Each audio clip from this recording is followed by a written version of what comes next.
नमस्कार दोस्तों, ब्रेकिंग राज न्यूज में आप सभी का स्वागत है। दोस्तों, प्रदेश के 230 विधायकों की घोषणा हो गई है, जिसमें सबसे ज्यादा बीजेपी का परचम लहराया, क्योंकि बीजेपी ने 163 विधायकों को जिताकर इतिहास रच दिया है और अब सभी विधायक खुद को मंत्री की दौड़ में देखने लगे हैं। ऐसे ही एक विधायक से हमने मुलाकात की जो 2023 के विधानसभा चुनाव में फिर जीतकर शिवराज की टीम के अहम बनने वाले हैं। हम आपको बता दें, नारायण सिंह कुशवाहा पिछले 4 बार के विधायक रह चुके हैं। 2018 में कांग्रेसी विधायक प्रवीण पाठक से आरक्षण विरोध के चलते हार गए थे। इस बार उन्होंने प्रवीण पाठक को, जो वर्तमान विधायक है, उन्हें कड़ी टक्कर देते हुए 2200 वोटों के लगभग हरा दिया। इसी के साथ ही नारायण सिंह कुशवाहा को इस बार प्रदेश का मंत्री फिर से बनते हुए देखा जा सकता है। हमारे सूत्रों का कहना है कि इस बार भी नारायण सिंह कुशवाहा को शिवराज कैबिनेट में फिर गृह राज्य या कैबिनेट मंत्री का दर्जा दिया जा सकता है।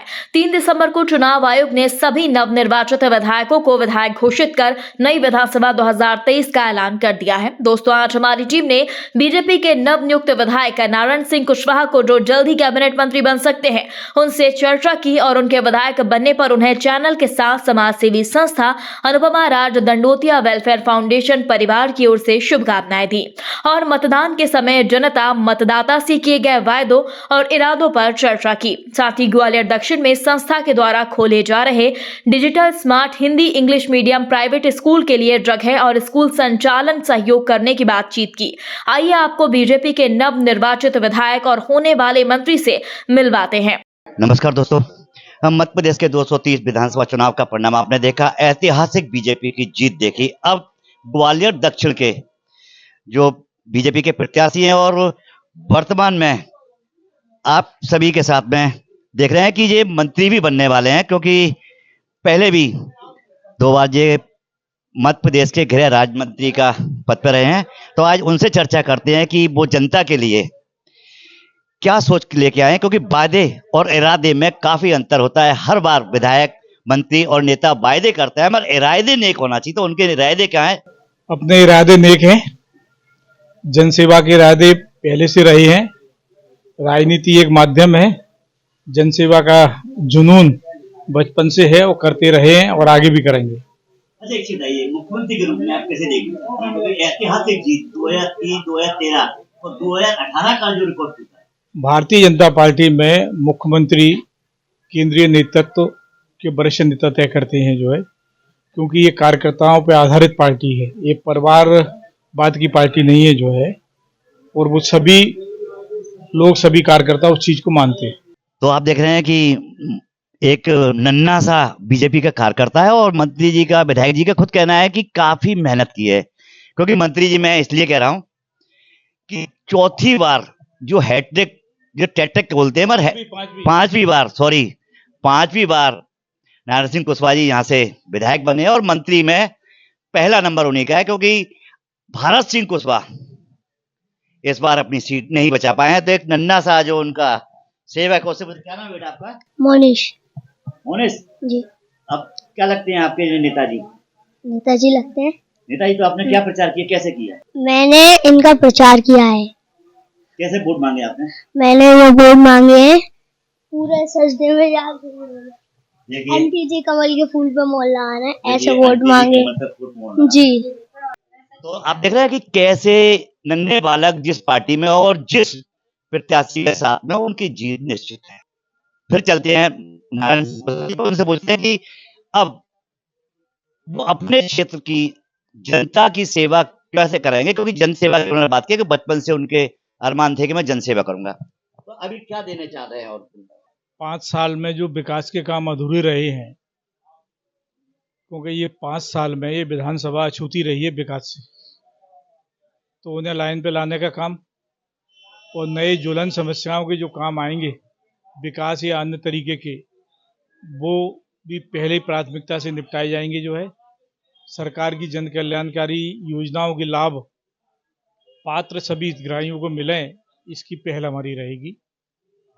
मंत्री जी, एक चीज और पूछना चाह रहे हैं कि आपका जब चुनाव प्रचार चल रहा था, तब समाज सेवी संस्था अनुपमा राय दंडोतिया वेलफेयर फाउंडेशन की ओर से कुछ अपीलें की गई थी, जैसे कि शमशान घाट हैं, वहां पर सभी को फ्री लकड़ी मिलना चाहिए, और जैसे कन्याओं के लिए छात्रावास की मांग की गई थी।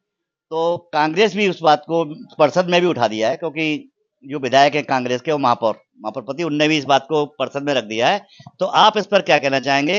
ये क्षेत्र में जो शमशान घाट में लकड़ी कंडे फ्री की बात आई थी और जो बच्चों के लिए छात्रावास की बात आई थी, तो उसमें आप क्या कहना चाहेंगे? कांग्रेस झूठ बोलने के सिवा दूसरा काम नहीं करती जो है। 2018 के चुनाव में कांग्रेस का जो घोषणा पत्र था उसकी शुरुआत भी कांग्रेस ने नहीं की जो है, बल्कि जो किसानों से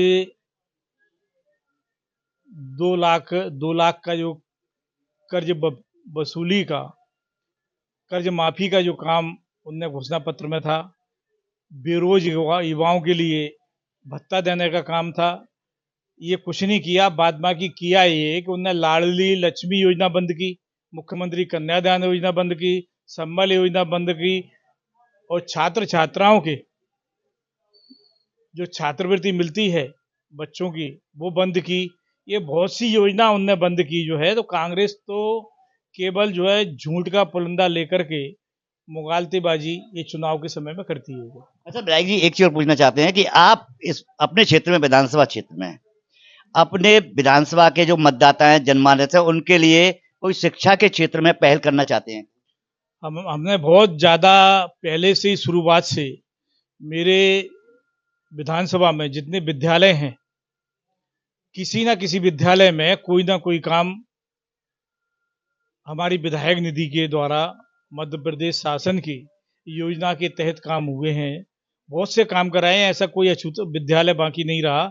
बल्कि 2018 में ये सोलर लाइट के पैनल ये जितने विद्यालय में लगे हैं, KRG कॉलेज से लेकर के पद्मा विद्यालय में, मामा का बाजार में, मिडिल में, प्राइमरी स्कूलों में, ये सब उसी टाइम के हमारी पहल जो हमने की थी उसके अनुरूप सोलर लाइट के पैनल सारे लगे हुए। नहीं, हम बिल्कुल सहयोग करेंगे। अगर कहीं काम कोई नियम के अंतर्गत अगर नहीं आ रहा है तो उसकी संभावना कम है, पर कहीं ना कहीं वो काम स्वीकृत होने लायक है तो उसकी पहल करेंगे। ठीक, धन्यवाद। तो आपने देखा कि मंत्री नारायण सिंह कुशवाहा जो विधायक के रूप में है और 9 से लेके 11 के बीच में जो शपथ ग्रहण की बात सामने आ रही है, उसके बाद इनका मंत्री बनना तय है।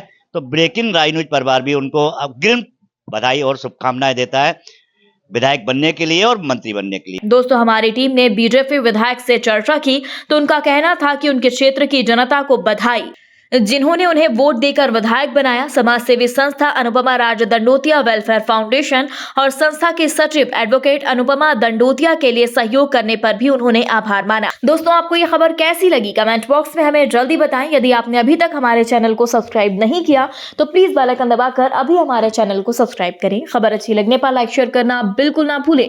अगली ताजा खबर के साथ हम जल्दी आपके बीच हाजिर होंगे। तब तक के लिए नमस्कार, जय हिंद।